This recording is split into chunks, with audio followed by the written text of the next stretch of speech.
Thank you. Ladies and gentlemen, good morning, and welcome to the Maritime Shipping and Ports Breakaway Session. We are scheduled to start at 09H00. This is the Maritime Breakaway, and time is important. I just want to request 15 minutes to allow for those that are grabbing their cups of teas to make their way, and just to make sure that we have all the people that we require in the room. With your permission, can we start at 9:15, 9:15? Thank you so much. But please go and grab your cup of tea or coffee, and we can start. Thank you.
Ladies and gentlemen, good morning.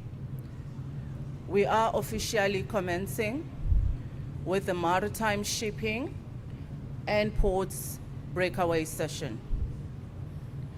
Welcome.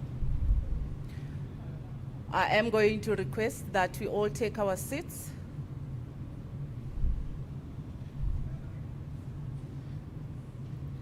My name is Zolanko Wane. I am the Executive Manager for Industry Development with the Ports Regulator. The portfolio that I lead is responsible for regulatory monitoring of South African ports' performance in respect of port infrastructure, transformation, and operational efficiencies. It's an industry that I grew up in. Young as I am, I can say I've been in the industry for just under 25 years. I can see the acting CE shares the sentiments because he also grew up in the industry. Please rest assured that for the day, you are truly in good hands. Someone who has worked with many of the stakeholders that are present here in the room, someone who is quite passionate about the industry, which is the ports, the South African ports, right across from the most strategic one, the port of Mossel Bay, to the one that we always look out for, the port of Durban. So welcome. As we are moving towards a modern, efficient, and resilient port system that contributes to economic growth. I had prepared opening remarks, which kept me awake for more than 2 weeks. And I don't want to say I'm like a preacher, but from yesterday, I had to go back and do a bit of tweaking and be led by the Spirit this morning. But I just want to make sure that there is a seamless flow from the various panels that we had yesterday, and we continue and expand on the conversation that started yesterday. With that, I would like to acknowledge each and every one who is present here today. I do stand on the protocols that were observed yesterday, and I have to acknowledge our host. We know that our Honorable Minister, Barbara Chrissy, is the one who has made it possible for this conference. And for today, I have to acknowledge the Deputy Director General for Maritime and Integrated Transport within the Department of Transport, Mr. Mthunzi Madia, who is in our presence here today. You are welcome, sir. And we are looking forward to hearing from you as we progress with the day. I also want to acknowledge the chairpersons that are present here. In every home there is biasness. I would like to acknowledge the presence of the Ports Regulator Board Chairperson, Mr. Obringobo, who is here. You are welcome, sir, together with your board members. We do appreciate that you take seriously issues that involved the regulated entity and the environment that you have been entrusted with. I also want to acknowledge in our midst the chief executive officers who have the mandate of driving the maritime sector in South Africa. Let me start with the acting CEO of the Transnet National Ports Authority, Mr. Mohamed Madul. You are welcome, sir. Let me also welcome Mr. Jabu Mtaki of Transnet Port Terminals. You are welcome, sir. Let me also welcome Captain Dennis Mkadi, the CEO of SAMSA. You are welcome, Captain. Let me also welcome the acting CEO of the Ports Regulator, Dr. Langa Dlamini. You are welcome, sir. There are also key stakeholders that are present here in the room. Shipping lines, vessel agents. We have some terminal operators, cargo owners, And I'm hoping that we can start to see some of the stakeholders that operate, whether it's in the automotive, your OEMs, your bulk, and everyone in the room. I also want to acknowledge Mr. Peter Besnat, who is the CEO of SASOA. You are welcome, sir. One of the areas that DoT is also very passionate about is the area of training and development. I have been advised that in our midst we have 2 students that have been funded by the department. That is Ms. Bongiwe Guna, who is in the University of Zululand. Please let them see you. They don't think that we are lying. That is Bongiwe, who has been funded by the department. We also have Mr. Yakub Adams, who is with the False Bay TVET College, boat building. One of the things that you're going to hear in the various panels is the issue of skills, and I think it also came out yesterday. How do we start to prepare skills that are right for the sector that we operate in? And this is just a few of many of the various students that have been funded. We also have, I don't see Mr. Mtati of Saimi, who are very instrumental in South Africa in terms of ensuring that there is training that is required for the various sectors. Most importantly, I have to acknowledge the speakers that will be sharing with us their valued experience. Many have flown thousands and thousands of miles and kilometers to be here with you. I will be taking the time to introduce them to you, but you are most welcome, and we will acknowledge you as the day and as the panels progress. You are most welcome. When I look around this room, and I was reflecting last night, from the minister's opening remarks, the president's address, and the various panels that were talking yesterday. And I see some of the sharpest minds. I'm not saying some are not. Please don't misunderstand me. But here in this room, we have sharpest minds who have been entrusted with driving the vision of moving us towards an efficient port system that is within a modern environment. And ultimately, that which we drive has to realize not only for South Africa, but global economy. It has to transform the lives of each and every South African here. And therefore, please do not take yourselves lightly in terms of the contribution that you make in this sector. Can you please give yourselves a round of applause? Yesterday, the minister started with risks and opportunities. And for today, we want to really focus on the opportunities. She also spoke about reforms in the technological space. And most importantly, she said that she's looking for sector-wide approach and the common platforms that we can share. And this is one of those common platforms. The president actually went further than that.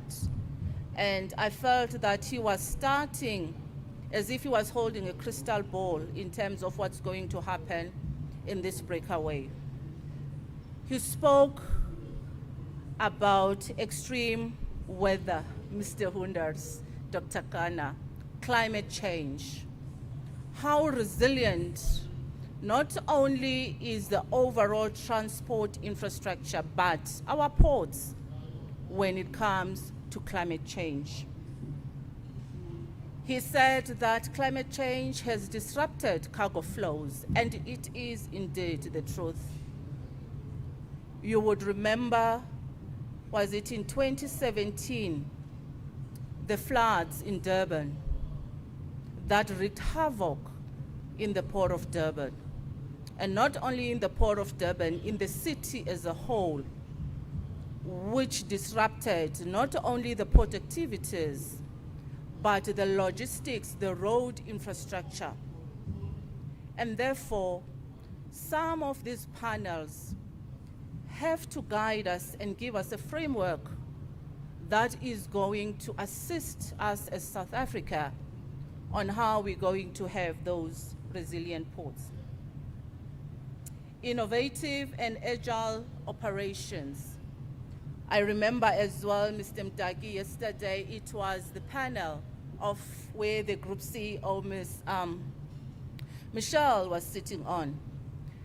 And she did acknowledge that there is a lot on Transnet. And there's still quite a lot of work that has to be done in terms of agility. And therefore, I want to put it to this platform here.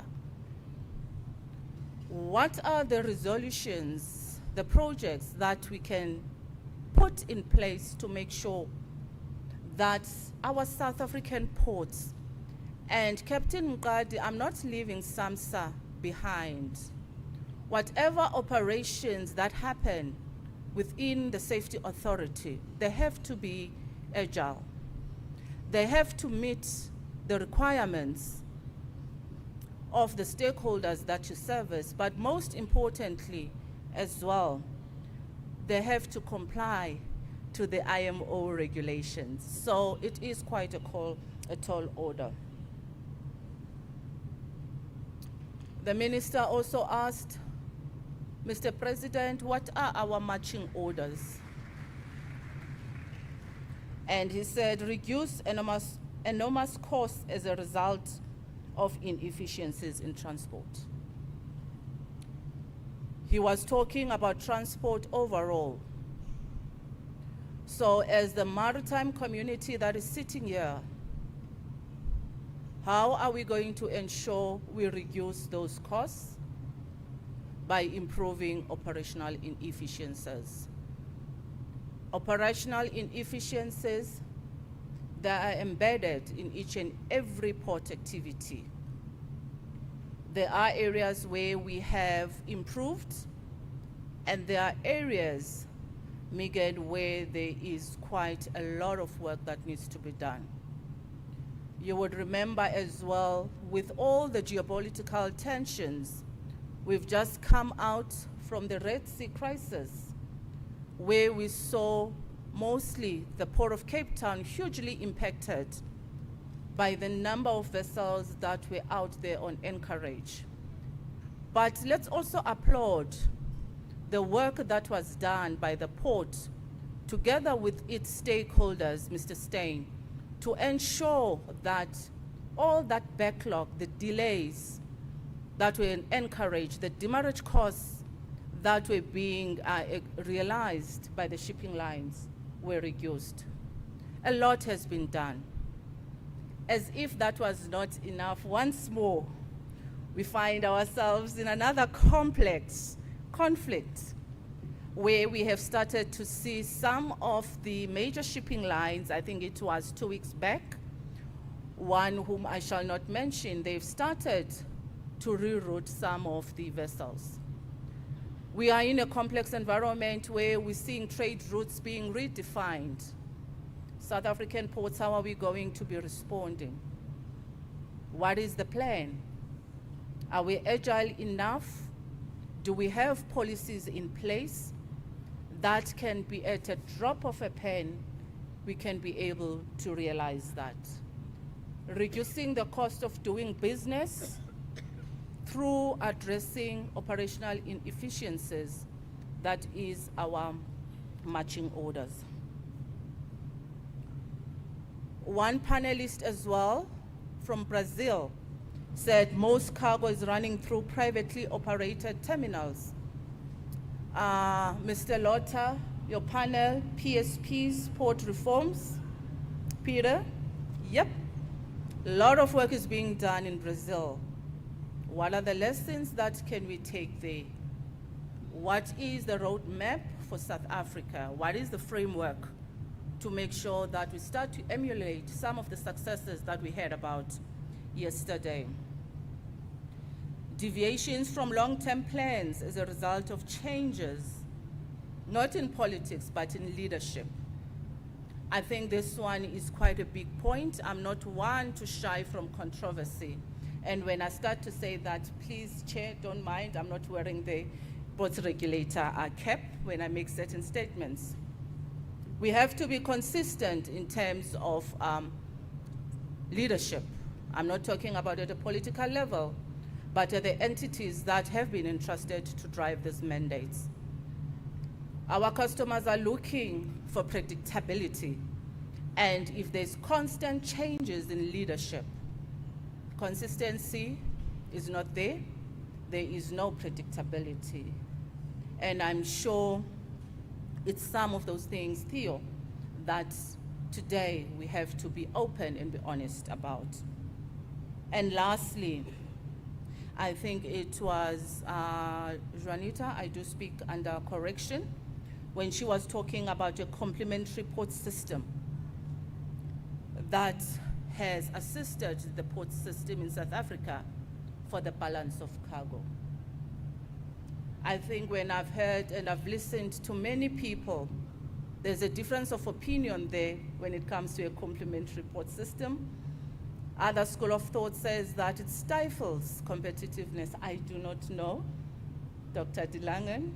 Others say it does assist in terms of assuring that there is that balance of cargo. And that is why we are here. And lastly, ports have to be green. We have to digitalize as much as possible. Smart ports concept, decarbonization has become an operational imperative. Mr. September, that is what your panel further on the day will start to unpack. And with that, ladies and gentlemen, those are my opening remarks. It's not about the opening remarks, it's about the conversation today. And I do plead with each and every one of you to please participate, be involved, ask the difficult questions, interact with the panelists that are here. Let's interact with one another. This is not a meeting. It's definitely not a meeting, sir. I can see you nodding there. This is where, when we leave here, and this evening, together with the team, we have a report that's going to fit in onto the minister's closing remarks. We must remember what are the resolutions that we have come up with. I think it was Dr. Havenger who said the freight logistics roadmap did not tell us how to get there. And there must be a 12-month implementation plan that is clear. So DDG, as the Maritime, how are we going to take that and say, what is the implementation plan for the maritime sector? And with that, I would like to introduce to you the international platform where we have international speakers that will be sharing with us. And first, I am going to call onto those chairs actually remind me, I've been in the industry during the railway and harbors, believe it or not. And those chairs are just remind me, they take me back there. Quite valuable and vintage and antiques. So that will be where our panelists will be. Dr. Peter W. De Langen is the owner and principal consultant of Ports and Logistics Advisory. He is based in Malaga, Spain. Peter is part-time professor at Copenhagen Business School and holds a part-time position as professor of cargo transport and logistics at Eindhoven University Technology.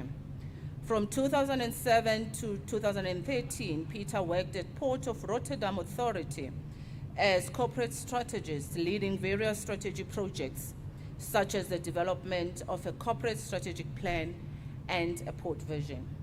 From 1997 to 2007, he worked at Erasmus University Rotterdam. Peter is also a co-director of the Knowledge Dissemination Platform. We will share with you the website. And he develops training events and regularly speaks at industry conferences like here today. He has authored more than 50 peer-reviewed articles, as well the book Towards a Better Ports Industry. And I must say, our South African maritime community, we are truly blessed because he will be giving us snippets of that upcoming book. So we do appreciate that. Peter is included in the Stanford list of 2% best scholars in the field logistics and transportation. This demonstrates the extent to which the Minister of Transport has gone to source the best of the best in the world to come and work with us in terms of developing these frameworks. In 2013, Peter founded PLA and aims to provide high-impact contributions to projects and organizations through boardroom, sometimes advisory, and executive education in ports and logistics worldwide. PLA works for leading companies and governments in the ports industry. And reference projects include supporting the strategic plans of the Port of Rotterdam, Port of Valencia, Port of Seville, Port of Soha in Oman, and the Rak ports in the UAE. He also provides advice on developing partnerships between ports, Mr. Castro, collaboration. So I think that's the area as well that you have a mutual interest. In Mozambique and Georgia. He has also done an analysis of investment needs and financing challenges of the European ports and an assessment of port development opportunities and governance models in the Netherlands, Belgium, Guatemala, Nigeria, Panama, and Brazil. Ladies and gentlemen, please help me to welcome onto the stage Dr. Peter de Lange.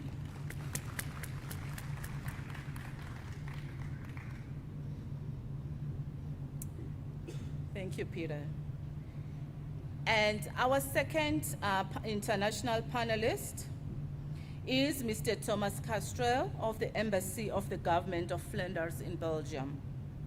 He is a diplomat for Flanders, and he is fond of many languages and international relations. He has experience in general representative, as a general representative to Southern Africa, the Embassy of Belgium. He is here in Pretoria since September 2024. He has also been a general of a representative to Poland, Lithuania, Latvia, and Estonia. He's also been at the Embassy of Belgium, a representative of Flanders in Warsaw, in November in 2020. He has been the chair of Kuliavan Alumni Chapter in Poland and also the president of the Diplomatic Economic Club in Riga. And he's also been in the Economic and Trade Council. And you can see the extensive, broad, international, collaborative, international relations experience that he brings. He has his education in Antwerp University. He's got masters in international relations and diploma, magna cum laude. He's also been in the Katholieke Universiteit Leuven School of Business and Economics, masters as well from there, and masters in language and regional studies from the Slavonic and Eastern European. Mr. Thomas Castral, please help me to welcome him to the podium as well.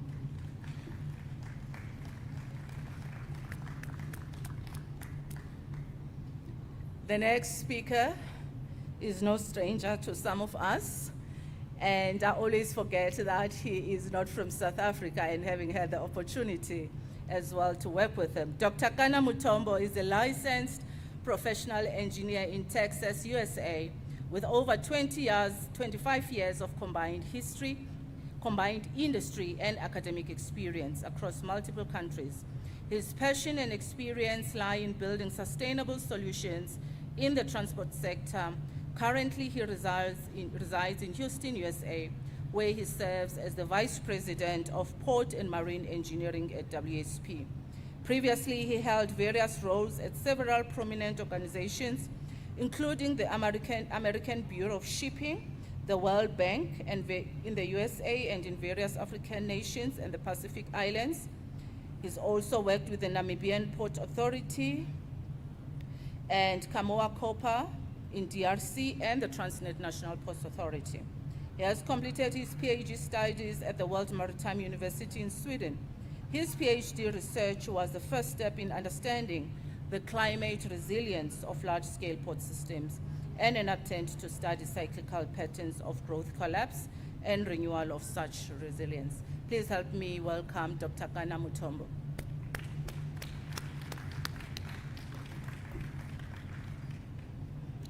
And lastly, I would like to introduce to you Mr. Roel Hoenders, who is the head of Climate Action and Clean Air, the Marine Environmental Division. He is in the Secretariat of the International Maritime Organization, that is the IMO.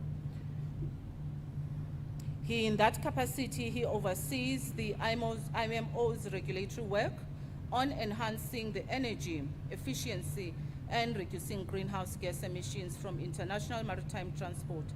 He holds a law degree with specializations in international environmental and maritime law. And before joining IMO, Mr. Hoenders held various positions in the European Commissions, the European Maritime Safety Agency, and in the port and logistics sector. And we are happy that he's working very closely with our alternative permanent representative in the IMO, Mr. Vusi September for South Africa. Let us welcome Mr. Roel Hoenders. Ladies and gentlemen, these are the speakers that will be guiding us in our topic. How we are going to start with this panel, they will be allowed between 8 and 9 minutes to give us an overview, because the subjects that they talk to, they can be a bit technical. So we have arranged some visuals for ease of following, and for us, when we interact with you, it becomes easier. So we will start with Dr. De Langen, who will actually give us an overview and set the scene, especially focusing on lessons learned on a number of aspects that we will be unfolding today. Can I please then welcome you, Dr. De Langen, to take us through. Thank you.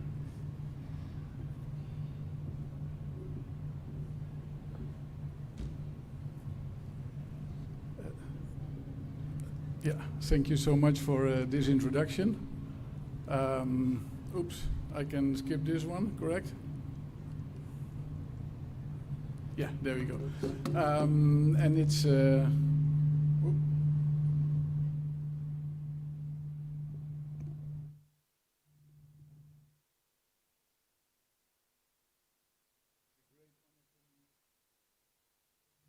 Let's see if we can get the zoom out of the system.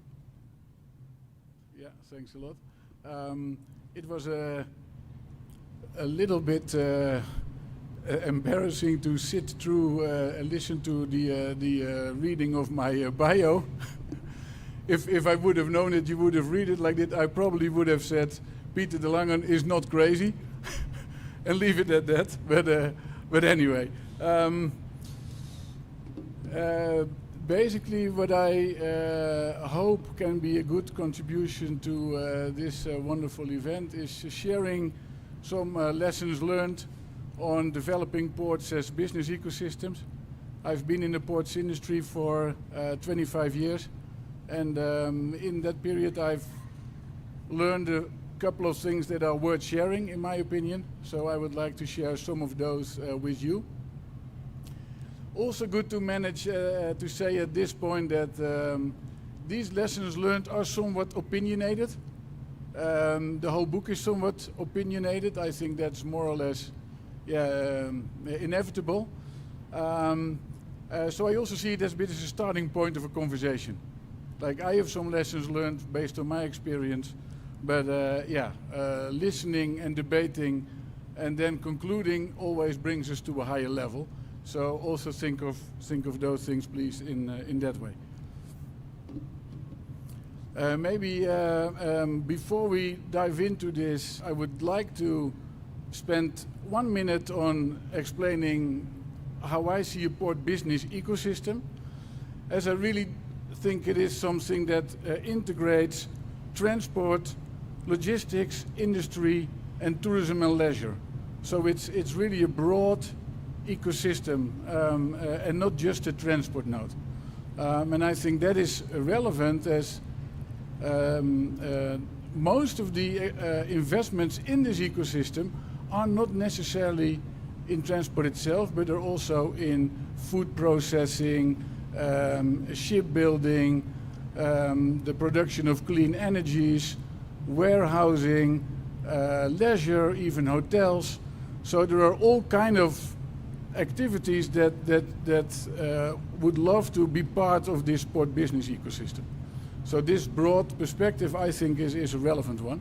The photo that you see there is generated by AI, and that's a kind of a port ecosystem island. And I put this here because I think of this as a useful metaphor. If I look at most of the ports in the Middle East, even a port like Tanger Med, it is essentially developed as an island in a wider economy, where the aim is to attract lots of investments to this whole ecosystem. So having land available to attract all those things, then of course is one of the critical things to make this ecosystem as vital as possible. Having said that, on to the lessons learned.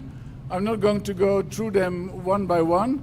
I just think that based on the discussion that we had yesterday, for quite a few of those, we can tick the box in the sense that they really are aligned with the policy approach that South Africa is taking. So also given the time limitations, let me maybe spend some time on number 4, which is use the value of attracted investments as the key performance indicator of ports. In my opinion, too often the focus is on volumes, like how many million tons have we handled, but I think the reality is that ports don't have a huge influence over that, especially not in the short run, because it's really driven by the economic environment and the economic cycles. They do have a stronger influence over how much investment do we get into our ecosystem. If we know that the private companies are willing to invest in warehousing, in manufacturing, in food processing, in terminals, in equipment, in trains, in trucks, in everything, then we know that we're on the right path. So that number, I think, is a key performance indicator. To give you a bit of an idea, in Port of Rotterdam, as one example, the annual amount of private investments is roughly 2 billion per year. So that's a good reference number to keep in mind. The second lesson that relates to that is number 5, which is the investment level of the port managing body. That port managing body has a critical task in bringing all these private companies in to this ecosystem. And it needs to invest in order to make that happen. And quite often what you see is that constrained port managing bodies, they're called generally port authorities, but I don't like that term too much. Constrained port authorities cannot invest to the extent that would be needed for the greater benefit of the whole ecosystem. And part of the investments of the port managing body inevitably will be by themselves loss-making. There is not a business case for investing in a port community system. There is not a business case for investing in shore power. However, if you do make those investments, then the overall ecosystem will benefit from that. Moving over to port governance, also a couple of lessons learned there. I think the first one is retain state ownership. A few countries around the world have experimented with private ownership. I think by and large not entirely successful.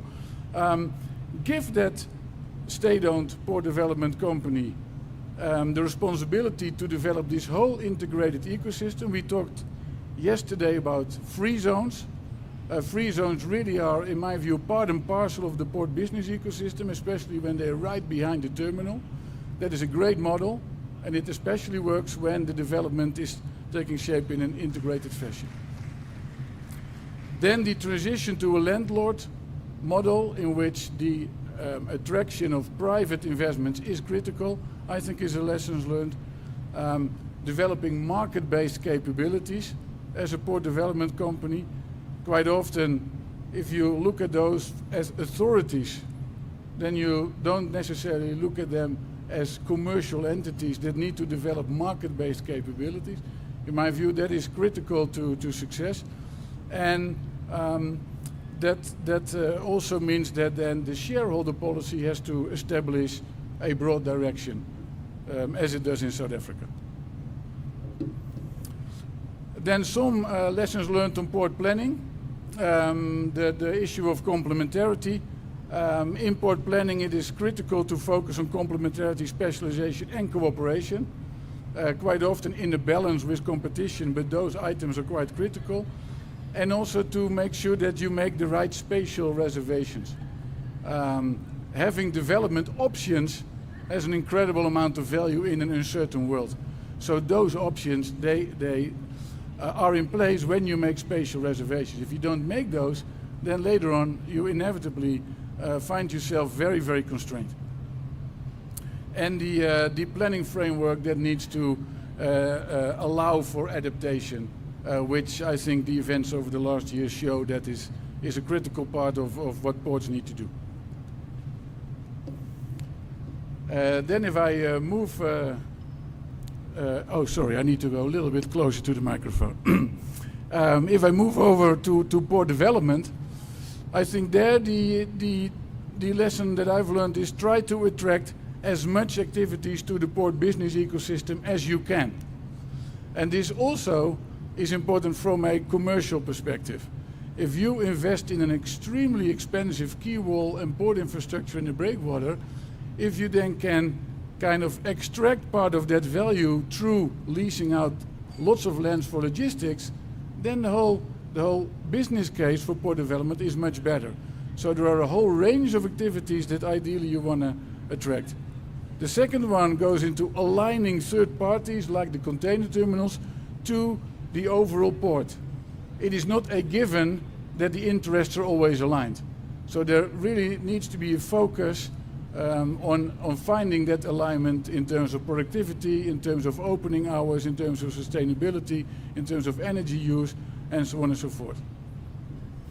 The third one goes into the digital services. Of course, the whole kind of advances in digital technologies do create a huge opportunity space to create value through integrated planning, through coordinated operations, and so on and so forth.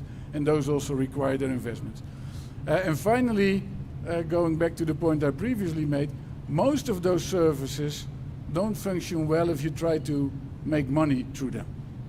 Because then your port users feel a little bit nervous about being part of such wider community systems.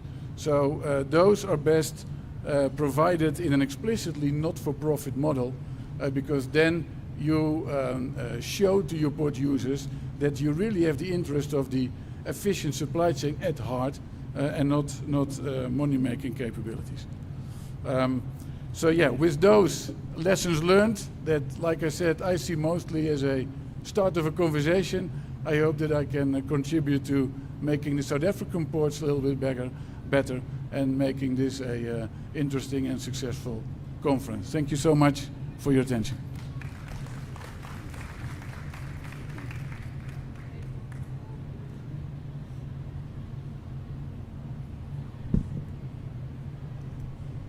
Thank you so much to Dr. De Lange for setting us the scene with regarding the lessons learned. And now I am going to call to the podium Mr. Rolf Hunders, who is going to give us the IMO regulatory environment and focusing as well on climate regulations and the FAL Convention, but also touching on the single window. Over to you. Thank you. Good morning. Morning. I hope you get a coffee soon because that needs to be a little bit louder, okay? Zola, Peter, thank you very much for setting the scene. Let me shift a little bit to the maritime side of things now, particularly from an international regulator perspective. I guess most of you in this room are familiar with the IMO, the International Maritime Organization. The IMO is a UN, United Nations body, and regulates through conventions the environmental performance, the safety, security, digitalization of shipping. South Africa is a very active and prominent member of the IMO, a member of the IMO Council, and very active in all of the discussions happening in our headquarters in London on all of these domains.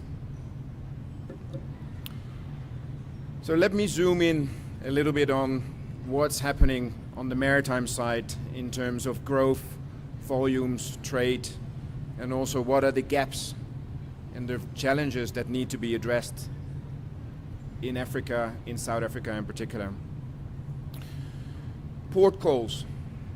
You can see here on the slide, on the right-hand side, the purple line representing traffic in African ports on the rise, rising quicker than in some of the other regions across the world, which is a promising figure, of course.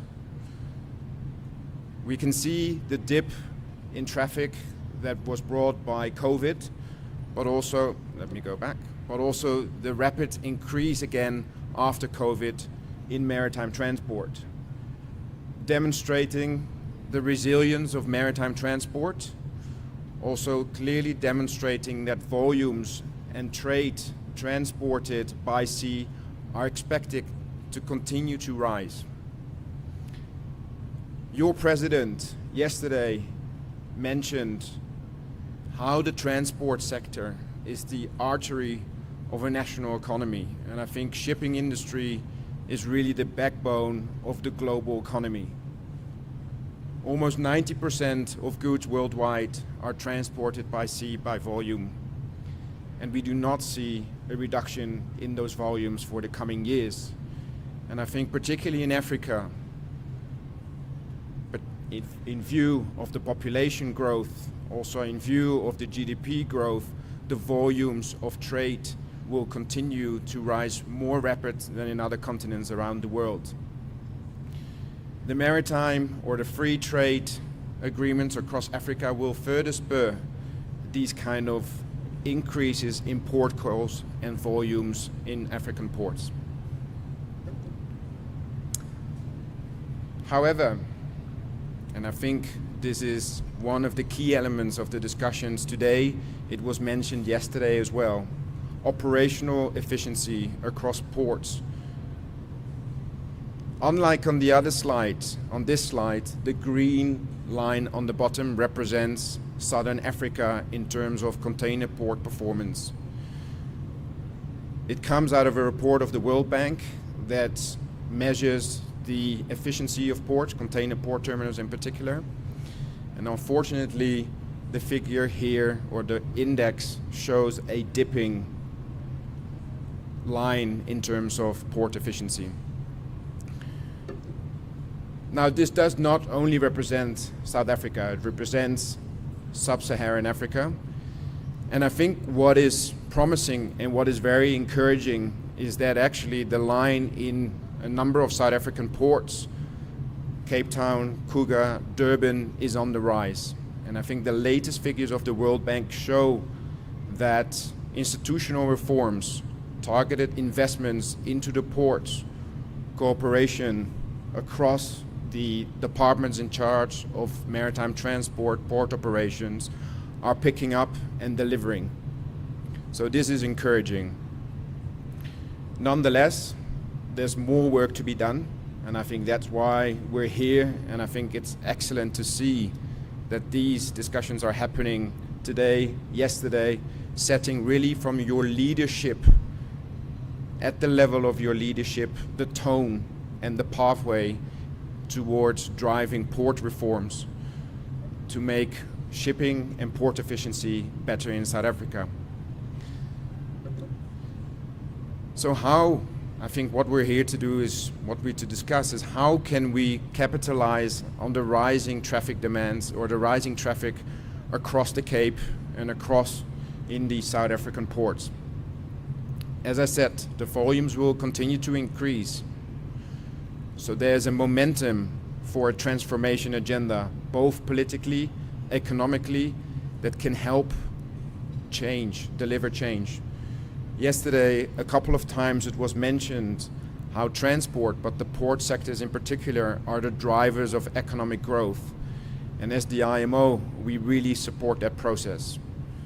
We're not only talking about efficiency in turnover at the terminals, but we're also talking about how decarbonization of the ports can go hand in hand with digitalization, creating new jobs for the future generation around a hub, the port, that brings together new generations and creates added value to your economy. So as the IMO, as an international organization to which I said South Africa is a proud member, we are there both through our conventions but also through our various technical assistance, capacity building programs to assist these reforms in South Africa. A number of conventions are being discussed today, varying from digitalization. The facilitation committee, there's an obligation now in place for parties to the FAO Convention of the IMO to have a maritime single window in place. Currently, there are only 8 countries in Africa that have a maritime single window, so there is still work to be done. Training of the seafarers, the maritime workforce, is really at the forefront of IMO's discussions. We've been having a review of the STCW Convention of the IMO, which sets out the training requirements for seafarers around the world, is under a reform as we speak. And it really looks at how can we create a workforce, a maritime workforce of the future. The energy transition, we talk about, and I think yesterday we heard a lot about the crisis in the Middle East, how it affects flows of petroleum around the world. So decarbonization, creating more autonomy, creating a diverse fuel mix is very much at the forefront, and South Africa is well placed to be a big player in the energy transition. And maritime governance through IMO's audit scheme, and South Africa has been subject to an audit by the IMO to really assist the country in identifying where gaps in the institutional framework are present today and how these can be addressed to perform better. So lastly, let me finish with some capacity building references. South Africa was successful in one of IMO's leaderships or flagship projects, the Green Voyage 2050, which really supports countries in decarbonizing the shipping industry and the port sector. A national task force was established last September with support of the IMO under the Green Voyage project to develop a so-called national action plan, whereby all the different stakeholders and institutions come together to map out the future for decarbonized port operations, as well as institutional reform that can drive alternative fuel production in South Africa and put South Africa on the map to become a big exporter of alternative fuels. So our assistance from the IMO will continue. Of course, there's competition. Funds of the IMO are limited. So we're looking at the countries where there's the highest political commitment and where our support as an international organization can drive the biggest change. But I'm encouraged, but what I've seen, what I've heard yesterday, So I'm very much looking forward as the IMO to continue to support this process in South Africa and to work with all of the stakeholders here in order to transform the port sector and make it more resilient and future focused. So thank you very much.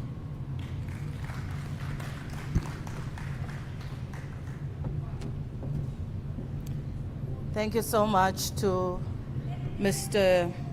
Roelfunders for giving us a snapshot in terms of the IMO regulatory environment. It is something that we are going to tease out much later. The delegates at the back are apparently troubled by the aircon. So please do make your way more to the front if you are struggling to hear us, please. And now we are going to move to our third panelist, Dr. Kana Mutombo, who is going to take us through the rationale behind green shipping corridors and how those can actually come into reality in South Africa. Thank you.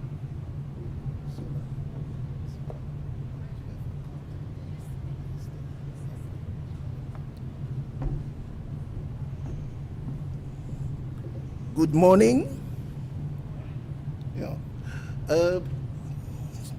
I'm still learning technology, so okay. So what you're gonna see today is, I'm aware that this room is full of experts, so I wanna make a disclaimer. What you're gonna see today is my personal view. As an expert, I have a view. I'm gonna share the view with you. If you don't agree, please don't go back home. Let's discuss it until we find common ground.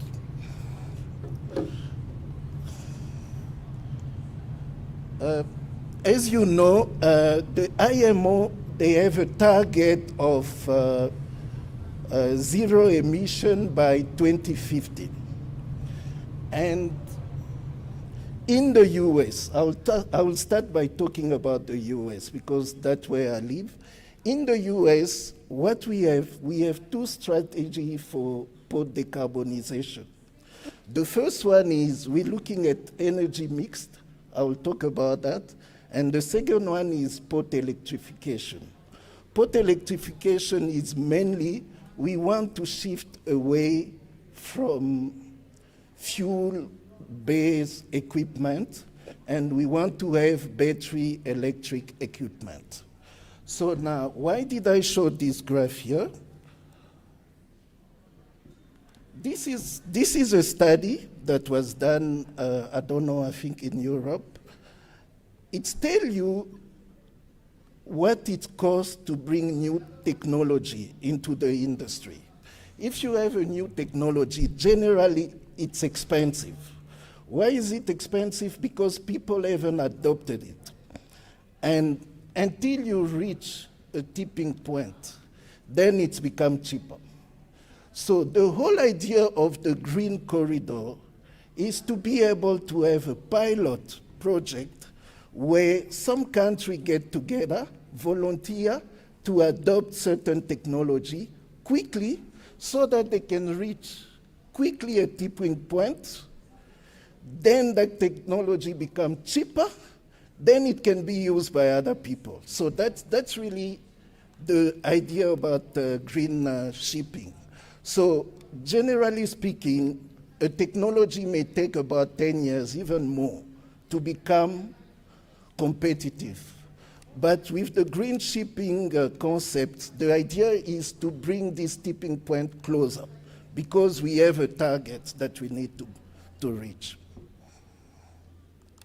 I don't know, does it make sense? Does it make sense? It's too quiet, huh? Okay, now this is the projected fuel mix from the IMO. And as you can see, the target is by 2050, we need to reach a mix of energy. And what is it for port now? And I'm looking at Mohammed, I'm glad he's here. So what it means for port is that, as you can see, we're still gonna have about 40% of fossil fuel that we will be using. But we need to have zero emission, which means we need to have some technology to capture carbon for this. And ports need to prepare for that if they want to be part of the green shipping corridor. They need to have facility inside the port for disposal of the carbon that will be captured. Again, the red one is LNG. As you can see, LNG has not progressed.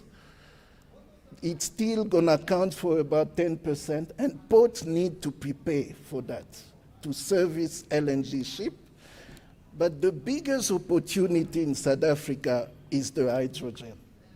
Why is it a big opportunity here? It's only because South Africa and Namibia, they are still seen as the top leading H2 potential country, South Africa and Namibia. So this is a big opportunity here, and the port need to prepare for that. As I mentioned, there's an opportunity for South Africa to play to be a game changer. I strongly believe that South Africa can be a game changer because of hydrogen. But how do we tap into that opportunity? How do we leverage on hydrogen to induce development in South Africa and in the whole Africa? Because I will be honest with you guys, 2 years ago, I've been involved in study about hydrogen, South Africa hydrogen. All the study that I've seen, they're not talking about development in South Africa. They're talking about transporting hydrogen to the US or to Europe. And we need to break that cycle. We need to be able to create the industry for hydrogen in South Africa and not just transporting it overseas. That's why I mentioned here, we don't want to be a transportation industry hub for hydrogen. Let be just an industry hub. So there's a difference between the two. And then this is just some foundational element for a green corridor. The first one is cross-value chain collaboration. We all know what it means. Viable fuel pathway, I've mentioned that. And then market force, as I mentioned at the beginning, we need to reach a tipping point as quickly as possible so that all the technology that we want to use will be cheaper to use. And then obviously this needs to be supported by policy and regulation. Thank you so much.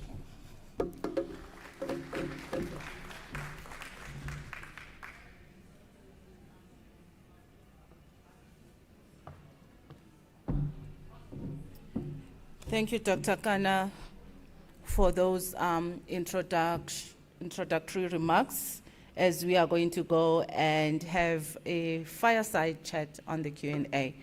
I'm remembering yesterday, they were talking about making money on the road infrastructure.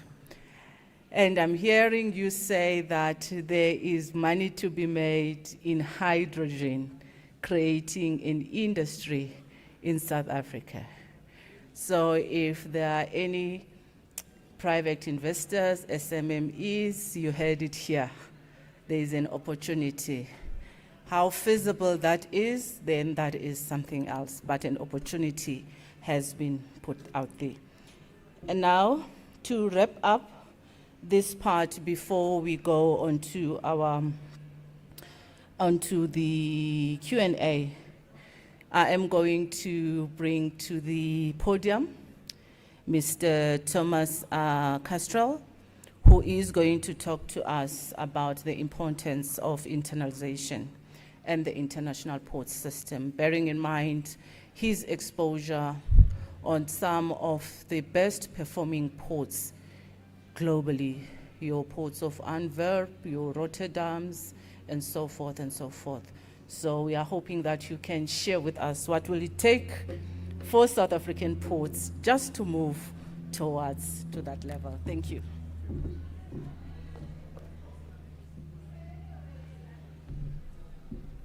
Thank you very much, Program Director. Sawubona. Sawubona. And goeiemorgen. Something I always say close to my native Dutch language. Program Director and also the other guests of honor, the DDG of the Transport Department. Pleasure to be here. I'm delighted to be invited to this panel, where I will briefly indeed speak about the opportunities of collaboration.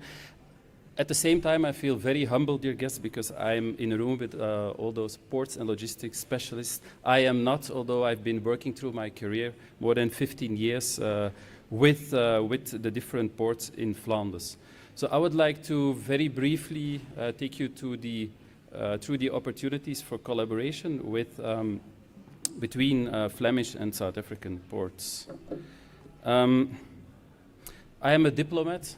So internationalization is something I wake up with, I go to sleep with. For us, it is a must. Ladies and gentlemen, and it was pointed out yesterday, and if you read the news, we find ourselves in a changing world. From one side, we're in a very globalized world. On the other side, we see trade barriers, we see trade tariffs, those things we are allergic to back home in Belgium. We see conflicts such as the war in Ukraine, rising oil prices, and now also in the Middle East. And this morning, when I was driving here, I didn't have to travel that as far as my colleagues. It was just 1 hour from Waterkloof in Pretoria. I heard on the radio that now the Houthi rebels in Yemen are considering to block, and let me read my notes, the Bab el-Mandeb Street that is connecting to the Suez Channel. So if that comes to reality, we're facing another major logistics issue there. On the other hand, you have also threats in cybersecurity. Ports in Europe, since the full-scale breakout of the war in Ukraine, are facing challenges in cybersecurity on an almost daily basis. Ports, they're sort of like barometers. If there are macroeconomic shocks, they have an immediate impact on the day-to-day port operations. So if something's going on, you call to your port, they can tell you what is happening in the world before the statistics show. We also speak a lot more about resilience, ladies and gentlemen. In Europe, we now talk about putting anti-aircraft artillery, anti-rocket artillery in our ports, because they're, of course, part of our critical infrastructure. We also face climate change. I've been in South Africa for 1 year and a half, and I witnessed some of the extreme weather patterns. And for those who travel to Belgium, believe it or not, we also have water scarcity in our country, with lack of water. And at the same time, a second challenge is the decarbonization. It's driven by climate change, or maybe I should better say climate adaptation. And specifically for the European case, we have the Green Deal. And to tackle those challenges, we believe that the international collaboration, let me go to the next slide, collaboration across border is a must. And I want to show you just a few examples, bearing in mind also the time constraint, how our ports back in Belgium, back in Flanders, are dealing with this. So you see that our ports are quite centrally located in Western Europe, in Europe to say so. And I want to start with the smallest port, that's the port of Ostend. The port of Ostend has known its high days when there was no tunnel yet between continental Europe and the UK, when the British tourists used the ferries, came to buy cheap tobacco, etc. There was also more making use of the port as such. Then, of course, ships become bigger. A very small port couldn't really follow with this. It was in disdain, but at some point they started looking for niches. And the niche for the port of Ostend was wind offshore. Not the production of the wind offshore mills, but the R&D, the research, the development. getting universities in line, forming alliances with other local ports in the Scandinavian countries, but also in the UK with a smaller port, and some of the Nordic ports. So a very heavy investment in the blue economy, and that really made Port of Ostend stand out as a success, bearing in mind its big neighbors in the Netherlands and also, of course, in Flanders itself.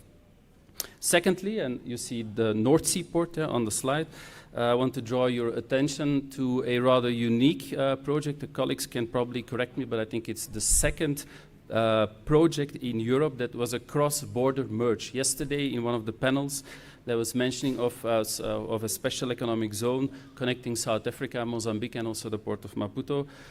The merge of the port of Ghent in Belgium, in Flanders, and then also the Flushing and seaports in the Netherlands was a rather unique project, cross-border, that took a lot of political courage. But then again, if you look at it from a macro aspect, from a macro perspective, it does follows economic logic, given the fact that the economic tissue was growing and is growing very much closer to each other. And then coming to our biggest port, that is the port of Antwerp-Bruges. It's a merge itself between Antwerp and Bruges. Antwerp is actually an inland port. It is still a seaport, but it's roughly 80 kilometers inside the country, while Zeebrugge finds itself at the coast, which is a very, very international port as such. It actively searches for investment opportunities, for instance, in Malaysia, but also in the port of Aço in Brazil, in Cotonou, where the port of Antwerp-Bruges has appointed a port manager, and then in this region also in Tanzania, in Dar es Salaam, there's a project, a partnership regarding the digitization. So when we look specifically at South Africa, ladies and gentlemen, we see an enormous potential. In Davos, and you can see some pictures on the slide here. Recently, this year, we signed a MOU between the Port of Antwerp-Bruges and Transnet. I want also to thank the colleagues of Transnet in the room here for the collaboration. And we believe it really marks a step in modernizing of the South African port system. It was already touched upon by some of the colleagues. So we're going to look at port operational excellence. We're going to look also at the digital agenda, at digitization.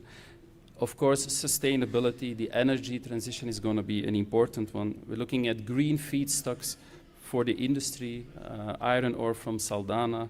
At the same time, we also look at the green shipping. I think there, small examples are a good way to start with. For instance, in the port of Antwerp-Bruges, we have tugboats, the small tugboats working on methanol, on electricity. We have also one on hydrogen. So it doesn't necessarily, I don't think it's going to start big, but with small steps, I think we can really make this energy transition happening.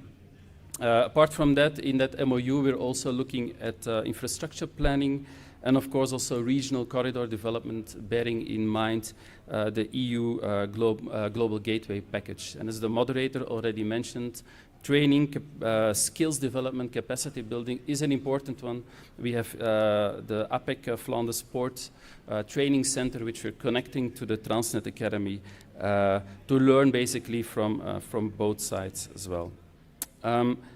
So basically, if you look at and I'm wrapping up here, if you look at the links between Antwerp, our biggest port, and then the biggest port in South Africa, Durban, MSC, we all know, uses Antwerp as a European hub, and Durban is a very important transshipment hub for MSC. And I looked the numbers up this morning, it's roughly 1 million TEU per year. We have also strong links with the port of Cape Town. I see some colleagues here from Cape Town as well. So if the South African ports work better, this also benefits our Flemish ports. And I think that is exactly the partnership, mutual beneficial, that we are looking for. Thank you very much, and looking forward to the questions.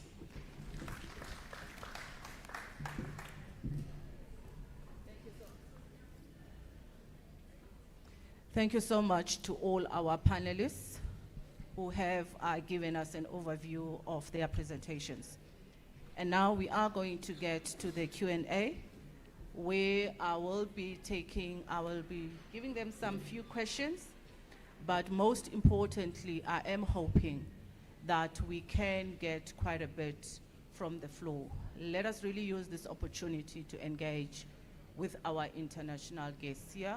so that they can assist us where we need that little bit of push in terms of where we are going. Can I please have, do we have enough mics here? Okay, thank you. Peter, let me start with you, because you opened for us and you gave us some snapshot on your upcoming book, and there was quite a lot of lessons learned from you. But I would like to really focus, let's bring it back on the issue of investments. And it was quite interesting to hear him say that perhaps one of the KPIs that ports can look at is the level in terms of attraction for investment. So how has the relationship then between the public and the private sectors in port investment and management evolved? And what do you think are the primary challenges that we can strike that balance? And you can throw in something in terms of how far are we as South Africa?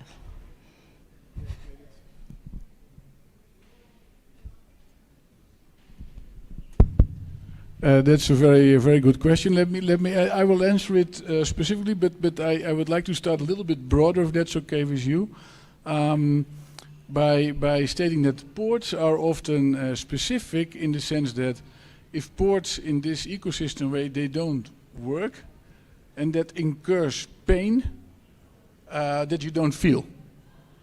And that's a bit the difference with, for instance, a bus company.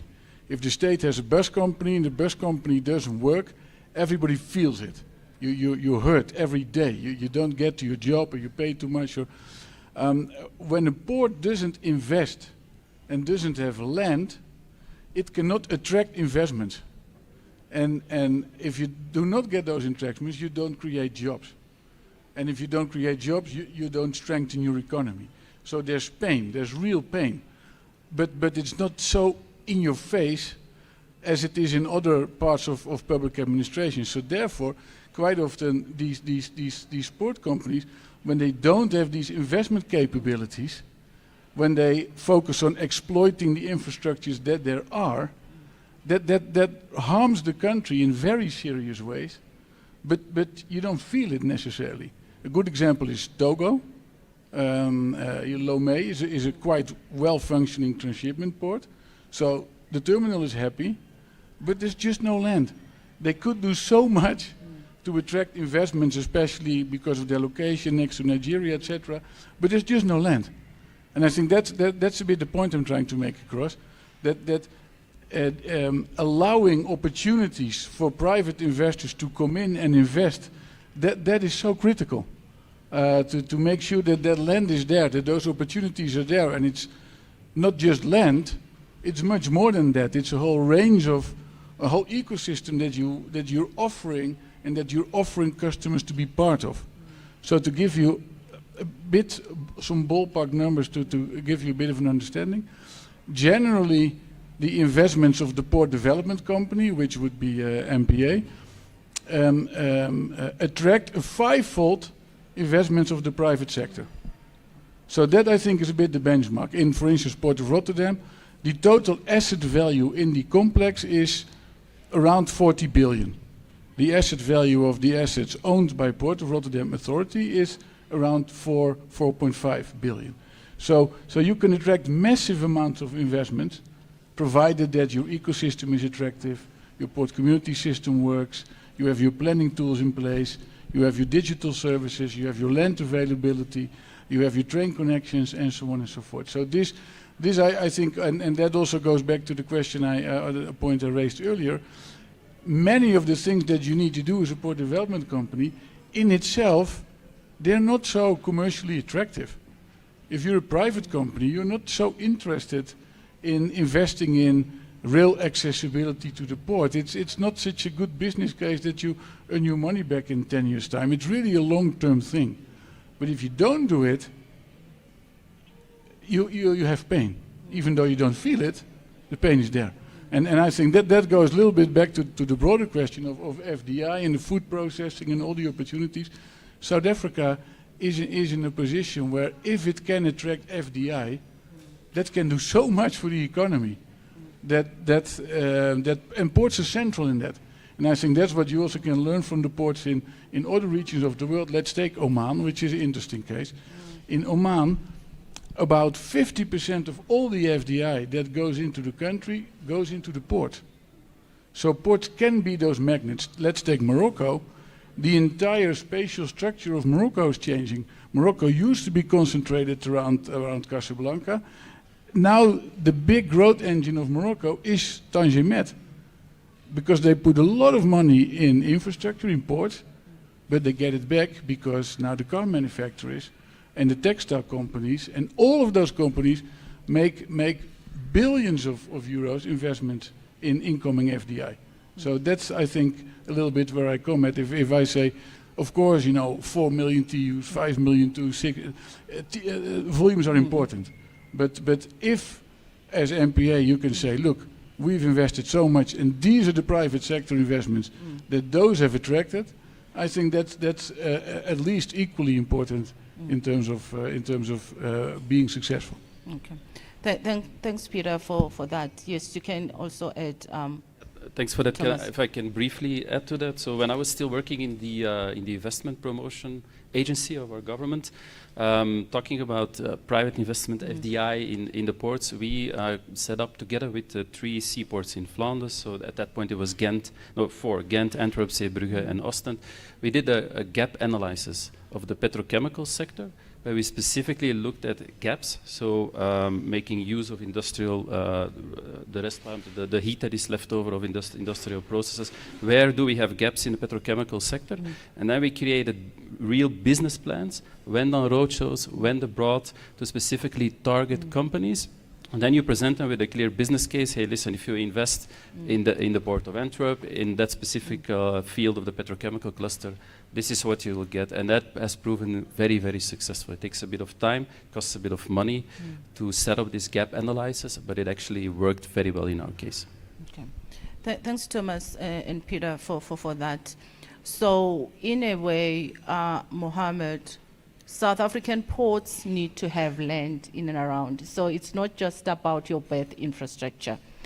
It's about, yesterday, Minister Park Stabu was talking about the SCZs. So in South Africa, you have ports like Richards Bay, you have Yunguga that have land adjacent to the port. So the point that then Mohammed and the DDG we need to take with is how then do we make South African ports to be magnets for investment that can support the South African economy? Yeah, maybe if I can say 2 things about that quickly. I think for a container terminal, there's a kind of the rule of the thumb, and APMT can confirm or correct me, that if you are at 80% capacity, then it's a good idea to start thinking about expansion. That's, I think, kind of a ballpark figure. I think for ports the same applies. If you do not have, let's say, 20% vacant land, then you need to rapidly try and see how can we develop vacant land to attract those companies. And that's the first thing I want to say. The second thing, of course, in no country you start from zero. But if you were to start from zero, I think the most attractive model is the integrated model where the port development company also is in charge of attracting logistics and industrial clients. And to give you one idea, in Brazil, where, in my opinion, that doesn't really work very well, they have a state-owned port company that is in charge of attracting the terminals and managing the terminals. And then you have a state-owned industrial park company that tries to focus on bringing industrial customers in. And they work in splendid isolation. And that, of course, from a customer perspective, doesn't really work, because if you want to invest in a steel plant, then you need a steel terminal. So from a customer perspective, it's an integrated ecosystem. And also in the business case, normally you make money on the land side and you spend money on the infrastructure side. So, if you start really from scratch, which you don't in no country, not in the Netherlands, not in South Africa, nowhere, but if you start from scratch, ideally you would integrate it to the extent possible. Thank you so much. At this point, I would really like to bring you in, Rule, whilst we're talking about investments, but from a different now perspective in terms of the greening of the ports. And my question then would be, you know, with all the modern ports being under pressure to become green and to integrate with energy systems, from an IMO perspective, what are the policy pathways for achieving the port sustainability? And I think we also heard from Dr. Kana how expensive it is, you know, to start with these investments up until you reach a particular tipping point, then it becomes cheaper. Can you just share your views from an IMO perspective? Thanks.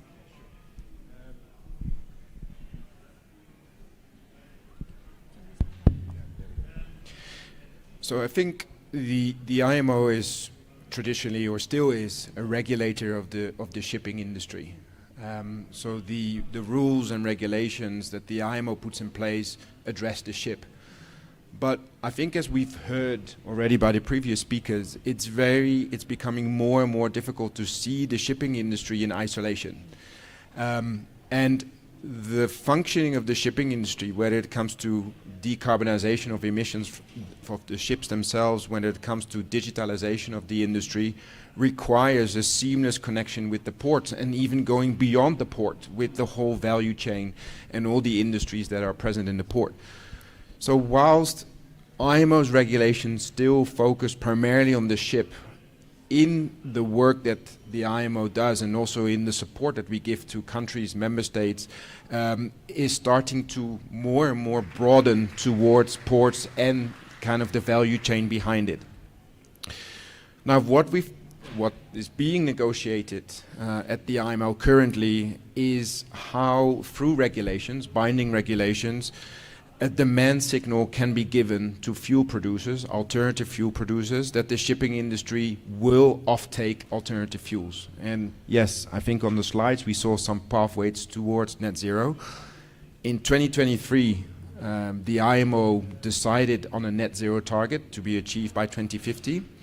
This is non-binding for the time being. It's a target, aspirational, it sets a direction, but it's not based on binding regulations. So what's happening today is that countries within the IMO are negotiating binding regulations that can set the shipping industry on that pathway towards net zero. And some of the crucial elements in that regulatory framework is to, first of all, create demand. Secondly, set a carbon price. So emissions of the shipping industry will be priced in one way or another in order to drive the decarbonization. And there should be rewards for those shipping lines, those ships that transition to low carbon alternative fuels.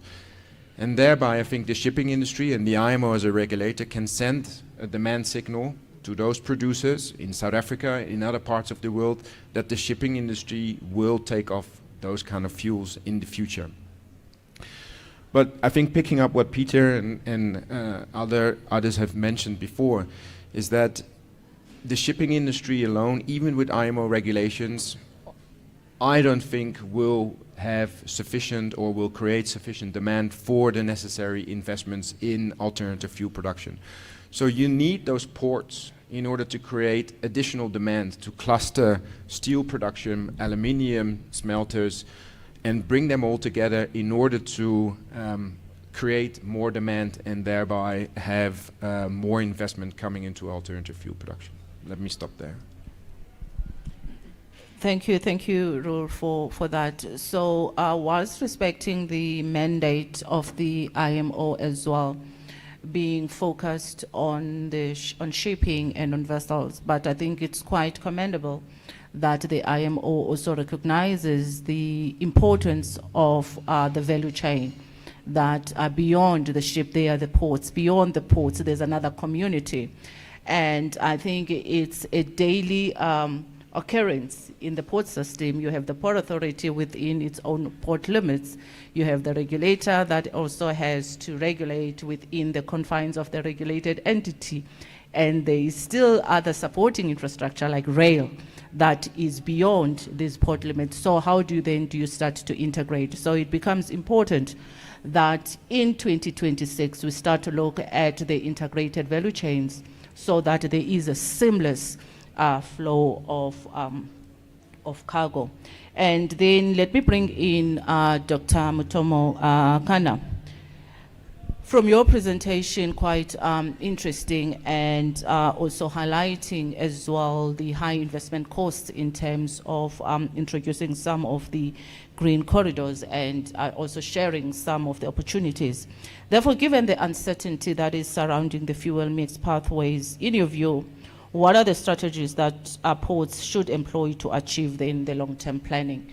And any also recommendations for the South African ports further than the hydrogen? Yes. Thanks, Zola.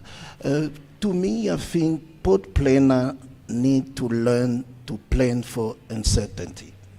And uncertainty, I think somebody mentioned that.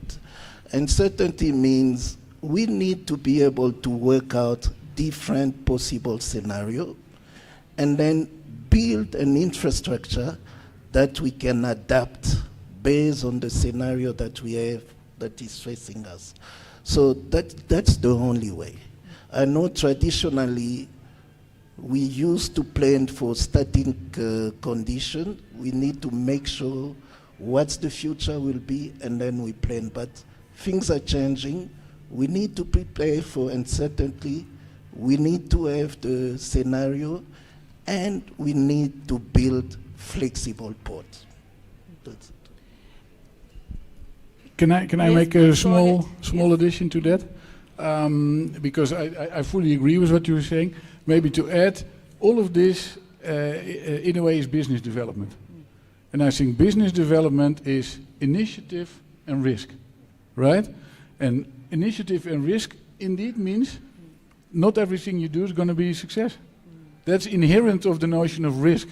So you have to be able to, at some point, to be comfortable with taking some risks. So that's the first, I think, important thing. The second one is that the way I look at it, especially for hydrogen, the competition is at the level of kind of which location is best capable of creating a winning coalition. And that winning coalition involves the central state, the local government, the users. So it really is not something that a port development company can do in isolation. It's really at the level of building this broader coalition and somehow across all those organizational boundaries that slow things down and make things complicated, somehow manage to develop speed and develop an increasingly good understanding of, okay, is this for us? And if so, then we need to kind of make sure that we can win this battle. So that really is at the level of broad coalitions. And I see, for instance, Bilbao, the Basque Country, part of Spain, very strong localized sense of identity, super good in this, super good in this. I see other ports struggle. They talk to each other, then they go back, and then they talk, and they go back, and they talk, and they go back, and they just don't manage to get traction. So I think that for South Africa also would be the challenge to make sure that you get traction where there really is true opportunity for your country.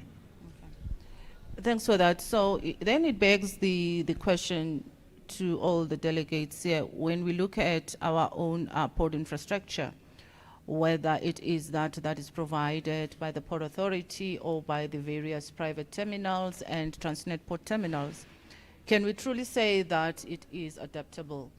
And if there were to be major changes in the trends of cargo flows, the infrastructure that we have, will it be able to be quickly adapted then to meet those needs? And I'm hearing that's what is coming out, that the days of planning for certainty that this is what this infrastructure is designed for are long gone. When trends change, how quickly can we be able to adapt that infrastructure? And I think at this point, Thomas, let me also bring you in, because we've started talking about integrated supply chains, and you've given us quite brilliant examples of how the ports in Belgium, your Antwerp ports have actually been successful in collaborations. I must tell you as well that I'm one of the recipients through TITA of the International Executive Development of those programs. So you're looking at one of the products there. So what has positively been a critical success factor in the sports for integrating this and into multimodal transport networks to ensure the smooth connections with the railroad and inland ports?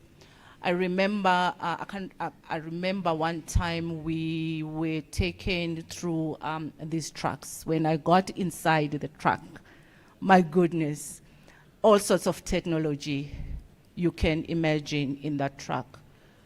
It was computer after computer after computer, and you were even struggling to find the steering wheel. So the use of technology in all of this, it's quite amazing. Can you just share with us what has been those success factors? Yeah, thank you for the question. I've noted six points that sort of are success or key factors for the ports in Flanders, and specifically our biggest example of Antwerp-Bruges. And I think the first one is a very proactive port authority. In terms of the multimodal shift, and ladies and gentlemen, we are not there yet. It's going to take still a bit of time, but we made really significant steps. I think that the proactive role of the port authority is important. That they set up a rail desk to market, to bring the fact that there is this opportunity to go for inland through the river, but also to use the rail to market and to make that known to the companies. That's one of the key success factors, I think.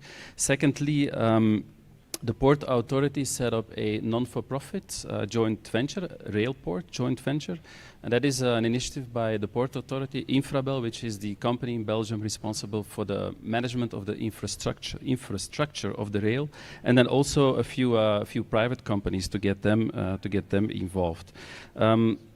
As a third factor, you mentioned the digital area and digital tools. So there are several apps that provide real-time tracking of trains and wagons, because that's a bit of a hindrance sometimes in European rail logistics, is the transparency. And then as a fourth, I think that's something we can be quite proud of, is well-managed infrastructure, very high quality, also inland. In the low countries, we do not have a lot of space in our ports. So if you can bring part of, for instance, logistics outside the port, where we create, that's a case for both Flanders, Belgium and the Netherlands, the so-called European distribution centers. For instance, in our case on the Albert channel, where you bring those loads that are coming in the port of Antwerp through the Albert channel to European distribution center, and that is working quite well, because in our ports there's scarcity of land. So that's one, and then of course we went through, or are we still going through it, the EU rail liberalization that allows also private operators to come to make market entrance. I was involved in the case before, when I was working in Poland, when a Polish logistics rail company, state-owned, wanted to access the Belgian market. It was not that easy at that point, but EU rail liberalization definitely helped a lot. And then as a sixth point, also the strong stakeholder coordination, where you have, again, the port authority, the terminal operators, the rail companies, waterway operators, infrastructure managers, and the like, and governments, to bring them together and to create vision. Thank you so much, Thomas, for that overview. And I think what I do appreciate from your points, they're quite practical in terms of what can be immediately be done in the South African port system. And if we look in terms of our own legislation, that one of the functions of the Port Authority is to be the marketer of ports. And you're actually saying that in your ports you have a desk that is actively marketing the ports. And I think that's a practical, implementable one of the solutions that can be quickly adopted, yes. And I still do have a few rounds of questions, but I think you've shared quite a bit for now. Let us hear from the floor. Wow. I hope the team on the ground are keeping up, and someone will also just assist me to make sure I keep track of the questions as well. How many? Are these the only 2 mics that we have? Okay. Let's start.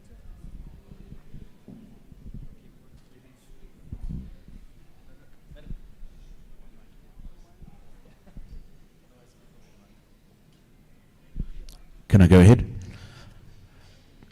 My name is Thomas Roos. I'm from the CSIR, and I'm exceptionally encouraged by this starting panel. And the degree of alignment with what we'll be discussing later today is profound. I want to acknowledge Dr. Khanna as someone who was involved in the G20 and the difficult discussions last year. It is very exciting to have someone based in the US with a positive view of the green economy. But I also found it interesting that in your view for 2050, that you had a very small allocation for biofuels. And we as CSR agree with that. We think that there simply isn't enough biofuel on the planet to do all this. And moving on towards the green hydrogen-based fuels, you were talking about ammonia, methanol.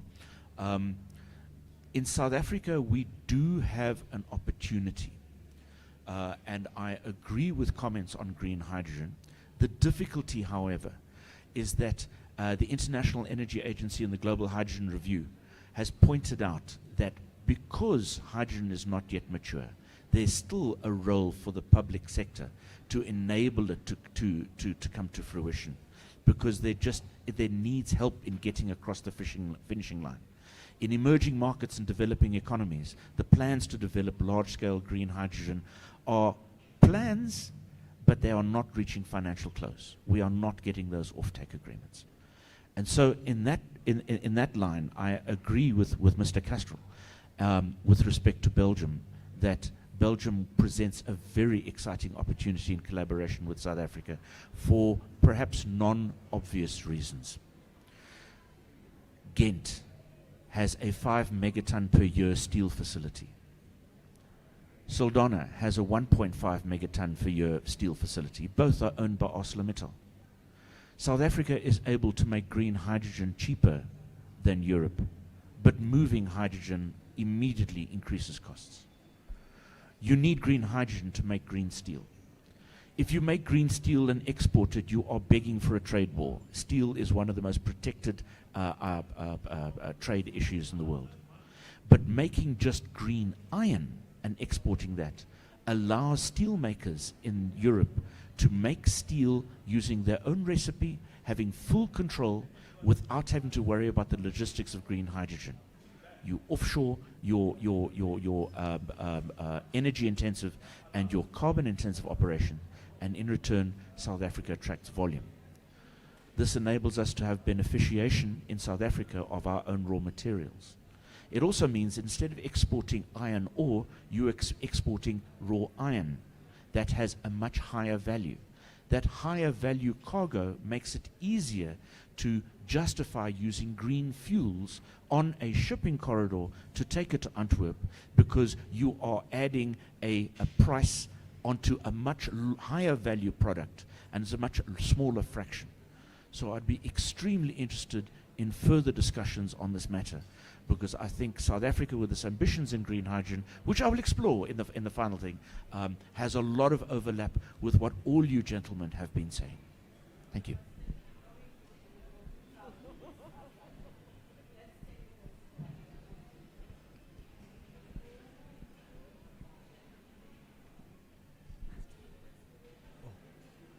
Good afternoon to the colleagues in the panel. My name is Tumelo Ngosha. I am from the Eastern Cape Provincial Government of Transport. I think my role there is to be a chief risk officer, which is trying to assist our province into leveraging on the opportunities around maritime economies, because the Department of Transport is tasked with the responsibility and the mandate to ensure that it brings opportunities towards the Eastern Cape development and its growth. And I think my focus, where I was wanting to have a conversation with you, perhaps maybe you can comment. The Eastern Cape in itself, it is strategically central around the South African maritime future, but it requires deliberate investments and issues of governance alignments, particularly on aspects of empowerment and also unlocking opportunities for growth and skills development. I think the moderator spoke there directly about issues of training and also embarking on the process of localization. How can we ensure that there is local economic inclusion? Meaning that how do we ensure that port expansion, it translates to issues of local industrialization, SME participation and job creation, because those are the one key aspects of government that they want to actually bring to the economy of the Eastern Cape.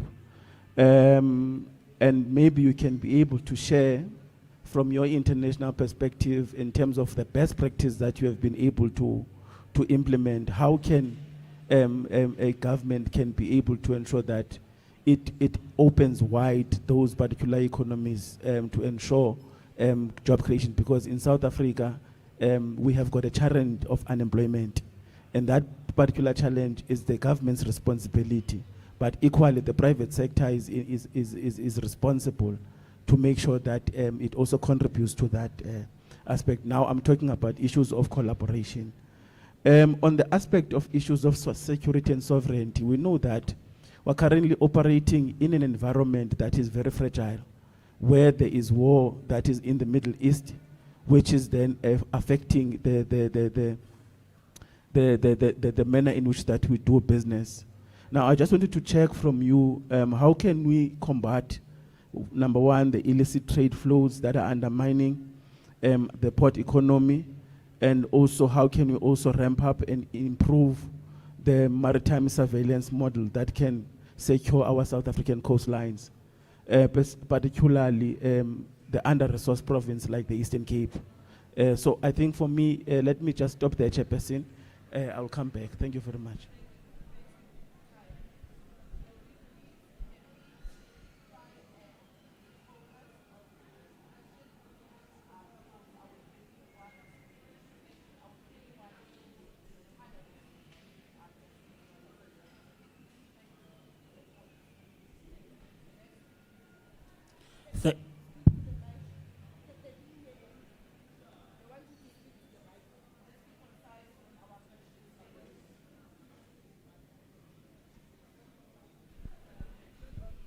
Can we be concise on our questions? Can we take the next question? And I'm just requesting the panelists just to note all the questions so that we can take them one time.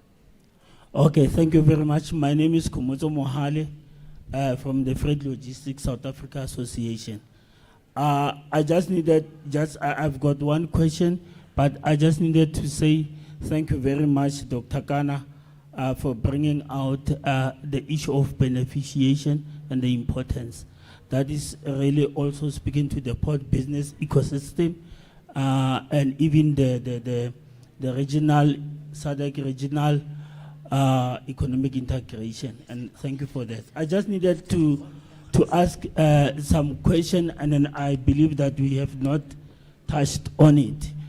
Since we are talking on the shipping and the ports, I just needed to get your advice in terms of ship registry, because in South Africa, I think we are struggling on that particular part. And then the last one, it is in Gauteng. There is I have seen that there is the intention for the biggest inland port that they want to extend here. And then I just needed to know that in terms of inland port, does it also fall in your purview, or maybe can you also comment on that? Thank you. Thank you. My name is Opringobo, Chairperson of the Ports Regulator of South Africa. Yesterday in that hall, there was a gentleman from Brazil who made a statement to the effect that in Brazil, 90% of the trade goes through either private ports or private operators in the ports. I'm not quite sure, I can't remember quite sure what he said.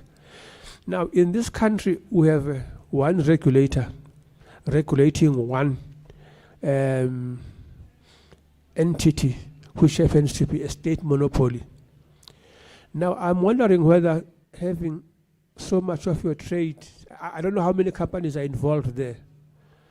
Is it not perhaps too much of a good thing?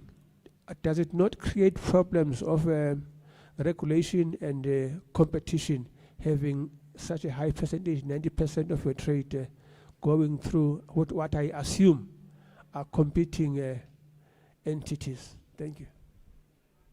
All right, thank you very much, Chairperson. My name is Unati Pinwasa, Eastern Cape Department of Transport. I'm curious to find out, what is the issue with the Northern Cape? Of all the coastal provinces in the country, the Northern Cape doesn't have a port. And with all its minerals, I mean, we're talking about manganese ore that is being transported all the way from Kuruman down to your Saldanha Bays and Port Elizabeth. Yet there is Port Noloth. I know that it's not a viable commercial port, but it can save a lot of money to those who are mining the iron ore, and of course save us a bit. And what is it with the Atlantic Ocean as well? Because looking at the concentration of the ports in South Africa, I think we've got about 8 commercial, and the majority of them are on the eastern side, in the Atlantic Ocean. Is there something with or rather in the Indian Ocean, is there something with the Atlantic that makes it maybe difficult to have ports there? Thank you.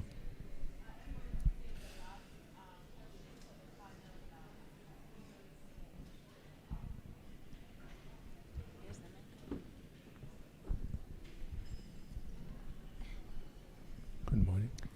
Thank you, and my name is Pemi Kasela. I'm from the DFFE. Mine is on the carbon price that is set. I just want to understand how will this be disproportionately affecting South Africa and other developing countries, especially given that we are very far from our markets, and also how it will affect the competitiveness of our products. And the second question was on the landlord model and how will this be regulated. I think that was a scene-setting presentation there. If I can just get clarity on those two. Thanks. Thank you very much. My name is Langa Dlamini. I'm the acting CEO at Ports Regulator. A very short one. To Dr. Kana is encouraging that we focus hydrogen internally rather than exporting it. And Prof. Thomas Roos is saying it would be typically good for us to export hydrogen and iron instead. I'm just looking for convergence there because I understand what Thomas is saying. Are you saying to that so we can do that in the intervening period and then escalate later? Or are you saying let's not even start? Thanks. Thanks, Program Director. Mohammed Abdul from the TNPA.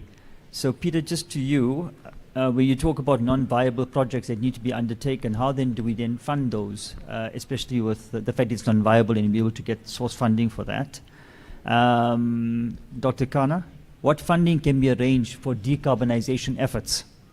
And what is the international experience, what's the international experience around planning for uncertainties? Again, going back to the question of unviable projects. And I think just a comment based on the gentleman from CSIR. Zola, you may recall many moons ago, we started something at the TNPA around the beneficiation promotion strategy as part of our pricing strategy. And it was fueled by what DTI was currently working on at the time. And I'm hearing that coming through again, and I'm now talking probably close on to 20 years later, and we still don't have policy around that. So maybe it's part of the marching orders. You know where I'm going with that. Thank you. Thank you so much. Let me just quickly assist the panelists. There's quite a few questions that we are going to get to them in detail. Thomas, you are being naughty there. There is going to be a specific panel that we're going to unpack some of the technical aspects of it. So if I may just direct the panelists, especially those who might not necessarily have the opportunity.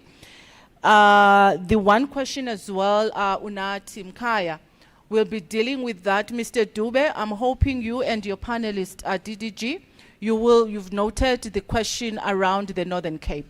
So that particular panel is going to look specifically on port reforms in the South African context. And can we then focus on Pemi's question on the carbon price that is set? And I think for you, Pira, as well, in terms of the landlord model, on the regulatory aspect, there was the question from Khumutso on the ship registry. Any ideas or recommendations for the South African concept? But I think it's something as well, DDG, that you can note on that one as it's within the purview of the DoT. And Tumelo, if we can use that question as part of our wrap-up, talking about the role of ports in the communities that they operate in. How do they benefit? We're talking about digitalization, and in the South African context, there is also the fear of job losses. So let's all use that as our wrapping up. I will give up my opening remarks for all of that. Let's start with Dr. Kana. Just quickly, I just want to add on the comment from Thomas. Thomas, the projection didn't come from me. It's the projection from the IMO.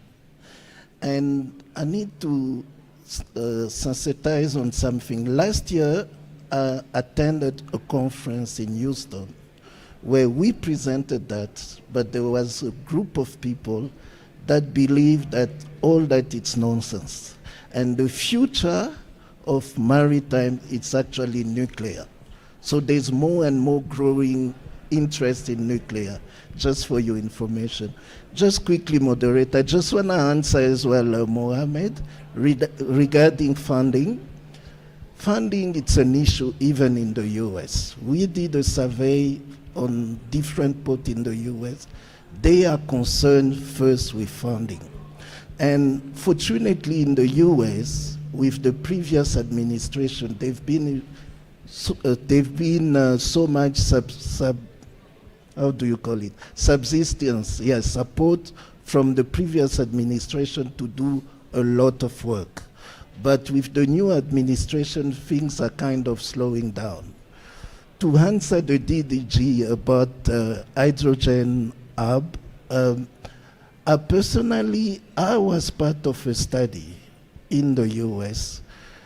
They are trying to see, because transporting hydrogen costs a lot of money. Hydrogen is a very dense, it's not a dense product, so it costs a lot of money to transport it. And they normally use ammonia as a carrier for hydrogen. And the study I've seen on South Africa, it's when they talk about an industry, it's really about transforming the hydrogen into ammonia to be transported. That's it. It's not really about creating development in South Africa. Thank you so much, Dr. Kana. Maybe on the landlord model, this is a very common model internationally, where the port development company develops land, infrastructure, digital services, all kinds of things, but then it leaves the operations to third parties that are more specialized in that. So that can be industrial gas companies, that can be logistics companies, that can be terminal operators.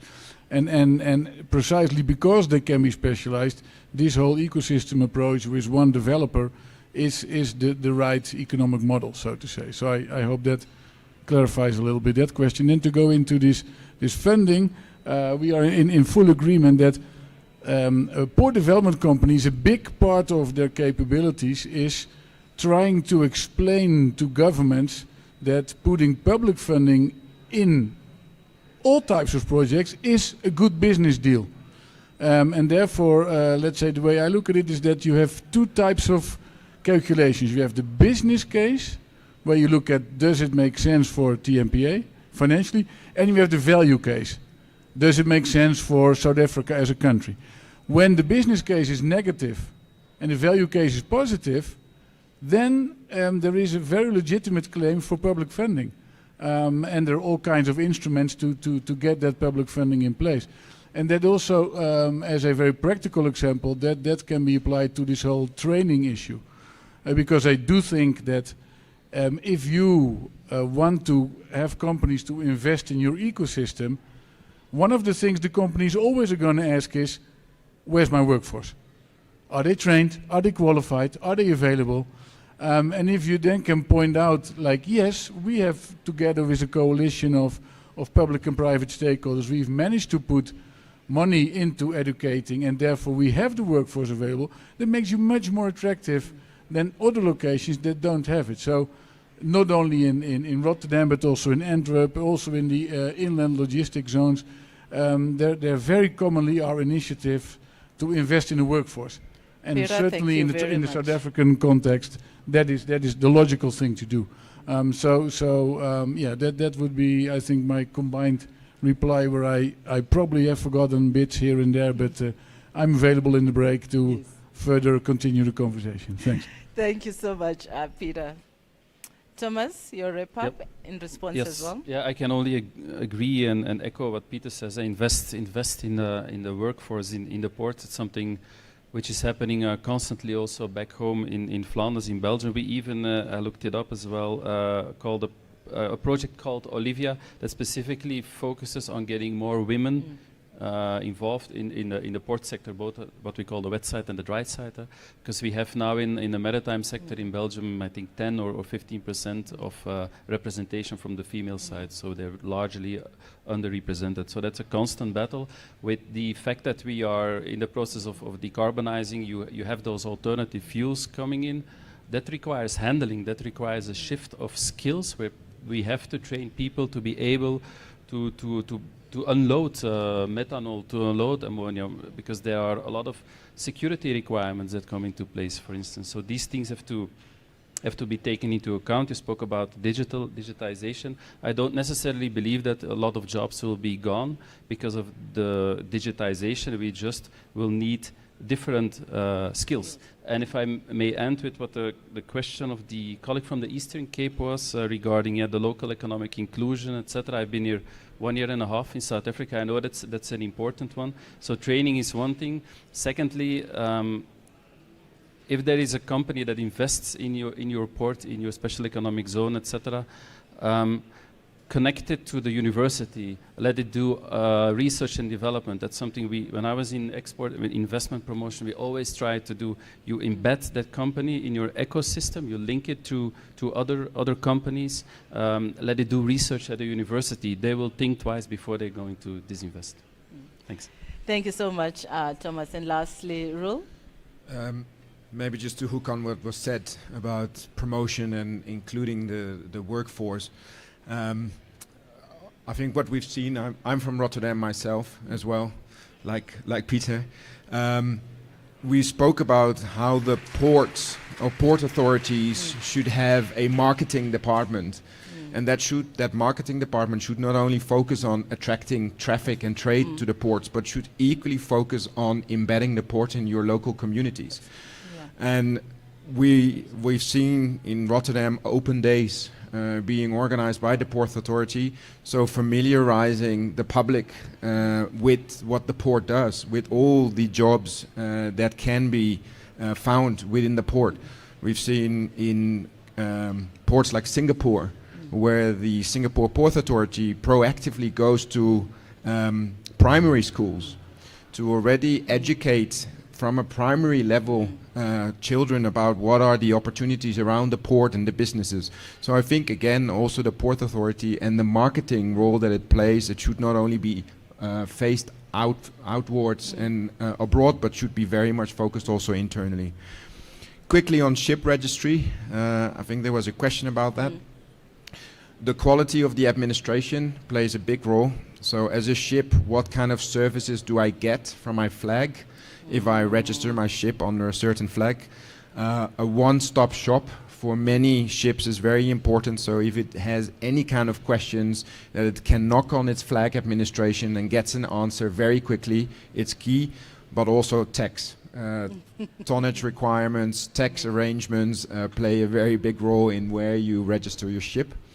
And lastly, on carbon pricing, a very good question and a very prominent element that has been at the forefront of the discussions in the IMO, how a carbon price, the introduction of a carbon price would not discourage or put countries far away from their main markets at a distance of other economies. We have carried out an impact assessment within the IMO that particularly looked into this.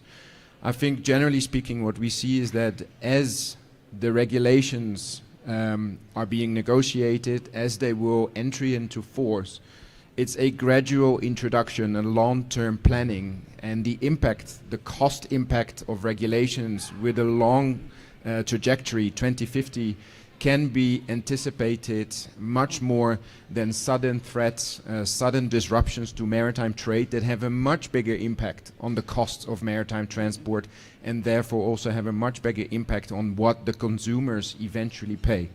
So a long-term regulatory predictable framework can be anticipated.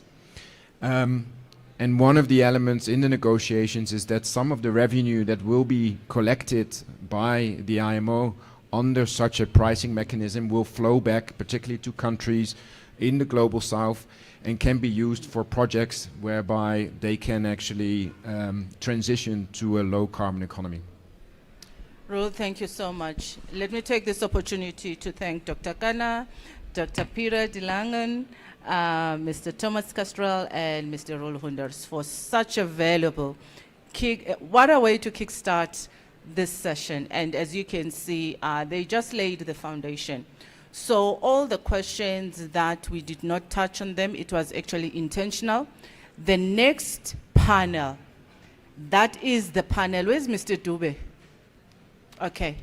Mr. Dube is here. You've already noted the questions already that have been raised. It is now 11:18. I've taken back the minutes from the morning. We did not run late, Nokolo. I've just taken back the 18 minutes from the morning. You have 12 minutes to grab your cup of coffee and tea, and please bring it back so that we can start at 11:30 sharp. Thank you so much for your interest and for your full attention for this panel. Can we give them a round of applause, please? Thank you.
Ladies, welcome back to the Maritime Breakaway session.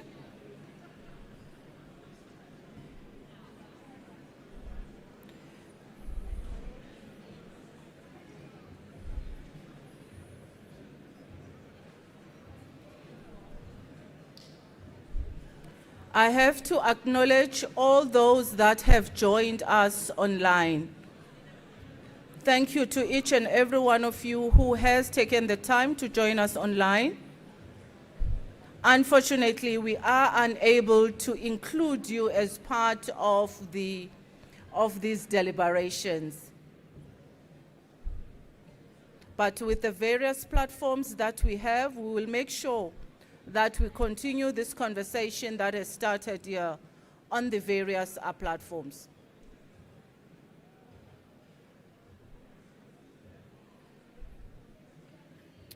Do we have all the panelists for panel 2? Okay.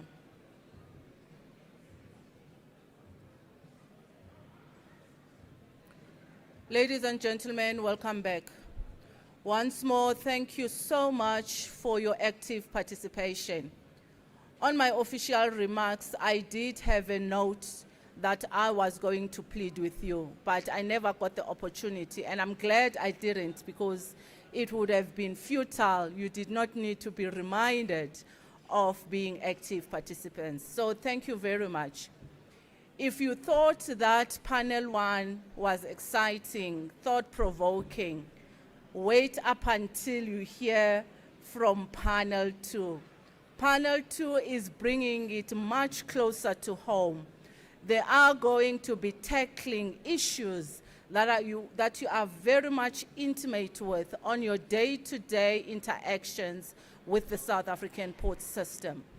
But as you can also start to hear as well from Thomas, making the comment that they laid a very good foundation with regards to all the upcoming panels. So we are really looking forward to also being active participants. This is the panel that's going to be looking at reforming and strategic repositioning of South Africa's sports system as an anchor for regional and international trade, bridging between the markets. And they're going to be focusing on boosting efficiency, cutting costs to enhance the business competitiveness in the logistics value chain. With that, please help me welcome the moderator for panel 2, Mr. Velile Dube. With this particular moderator, I actually do not even have to read his profile. Everyone who has been in the port and the maritime sector knows Mr. Velile Dube. He is a seasoned port specialist. He has occupied various roles. We all know him that he was with the Transnet Port Terminals. He has also worked with the Western Cape government as well, and is currently having a close to retirement stint with the Transnet National Boards. He has more than 30 years experience. So if you are looking at someone who has the entire value chain experience, this is the right moderator for you. Mr. Velile Dube, let me hand over to you, and you lead us in terms of this critical part of our program. Thank you, sir.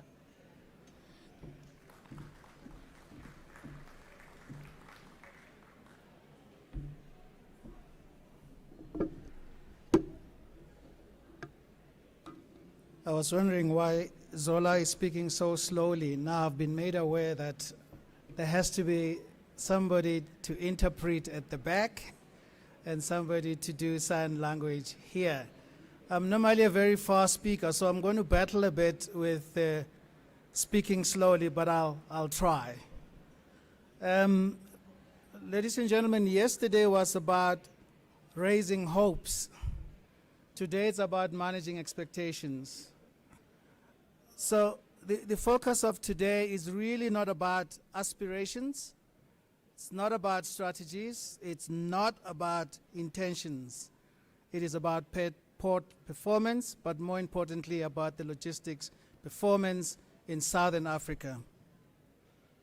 We are not failing in Southern Africa to perform because we lack geography, or we lack capital, or we lack opportunity. We are failing because our logistics systems underperforms. Freight in this region costs 30 to 40% more than global averages.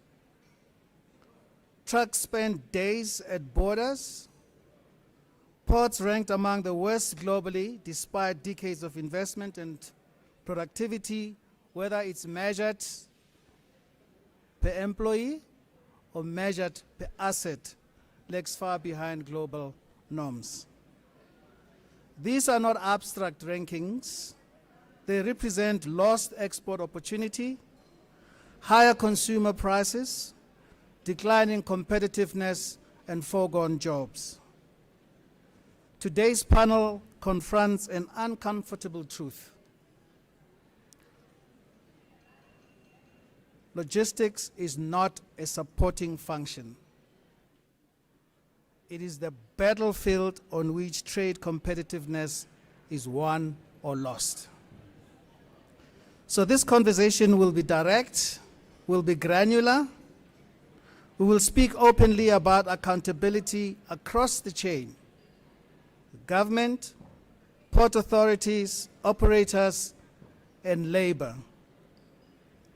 We will move beyond plans and ask the hard questions about outcomes and consequences.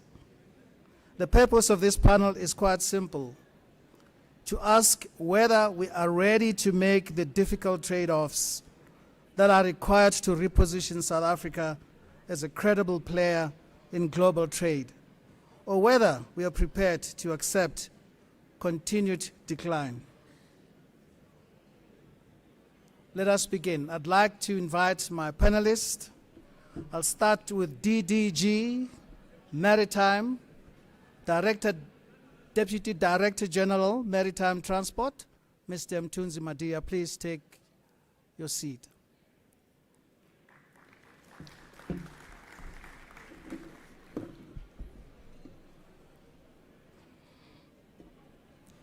Next in line, I will call Mr. Mohammed Abdul, whose voice you've already heard, Acting Chief Executive, Transnet National Ports Authority. Please take your seat.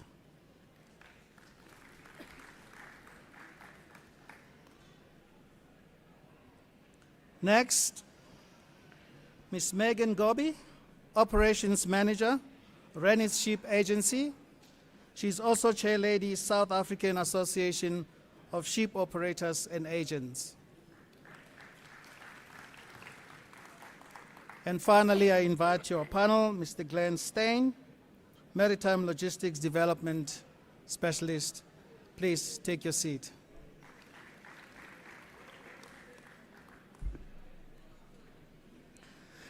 That's the panelists, ladies and gentlemen, so I will walk and join the panel.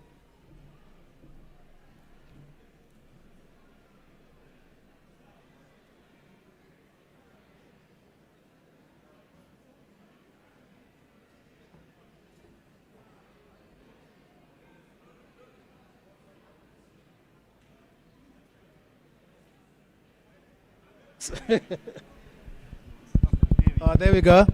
Finally, the microphone. Do we have sufficient microphones for the panel? So you're sharing a microphone. Can we please have more microphones if it's possible? That's the only two we have. Okay, so we'll share the two. Thank you very much. So what I'll tee off with is to ask each of the panel member to do the elevator speech, 3 minutes max, and to make sure that we all have an opportunity to engage. I'm really going to be very tight with times. So I will start with Deputy Director General Mthunzi Madea to do his opening remarks. Thank you. Thank you, Program Director, and with your very depressing opening remarks, outlining the state of affairs when it comes to this sector, which is critical for the economy of South Africa. And for any country, particularly the maritime nation, you require the infrastructure to support our export competitiveness. And you also need to make sure that your system works to support that objective. And I think government, particularly the 7th administration, has noted the challenges that are faced by the this sector. Hence, there are a number of reforms. There are a number of reforms that we are developing and implementing in the space to make sure that we are able to respond on these challenges. I think the 6th administration did approve the rail policy, which is critical if you want to link it with the port system. That we realized that for that sector to be competitive, we needed to bring other players to operate on this on the rail network. That is going to assist, because we are told that when you create competition, the efficiencies automatically come into play. Secondly, we are trying to, as part and parcel of the reforms, to operationalize what was approved by the Parliament in terms of the National Ports Act, whereby the National Ports Authority is supposed to operate independently of the Transnet family. This is for obvious reasons. Because if you give that autonomy to TNPA, there will be a quick turnaround in terms of decision-making process. We have also, as part and parcel of the reforms, passed the parliamentaries, passed the legislation on transport economic regulator, whereby we are bringing all the economic regulators within the transport space to operate as one. That is going to also assist in terms of how we regulate this industry, give certainty in the sector, and that is up and running. We've got an acting CEO now for the transport economic regulator, because we're at the level whereby we are operationalizing that space. So there are a number of deliberate efforts that we are embarking on as government to make sure that we respond on your opening remarks. Thank you very much. Thank you, DDG Madia. Mo? Thanks, thank you there, Velile. A very good morning to the ladies and gentlemen around the room. So we, the Port Authority that's been referred to by the moderator as well as by our DDG, yeah? The Transnet National Ports Authority, responsible then for the 8 commercial operating ports in the country, just along a coastline of under 3,000 kilometers. Yes, we also have the Port of Port Nolloth, which is our 9th port. I know that came up a little earlier, so we recognize that port, but it's got its limitations. And we are also looking at further port development, further north, moderator, into the Port of Boegoebaai as well. As the Port Authority, we are responsible for the safe, efficient and effective functioning of our port system. We plan and promote infrastructure development within the port. We have responsibility for land use within the ports. We also have a transformation mandate in terms of making sure that we are bringing in entrants who were previously disadvantaged in the South African space. We do provide marine-related services, aid to navigation, but very importantly, in as much as we are a port authority and get our mandate from the Ports Act, and therefore regulated by the national ports, by the ports regulator at least, which will now become the single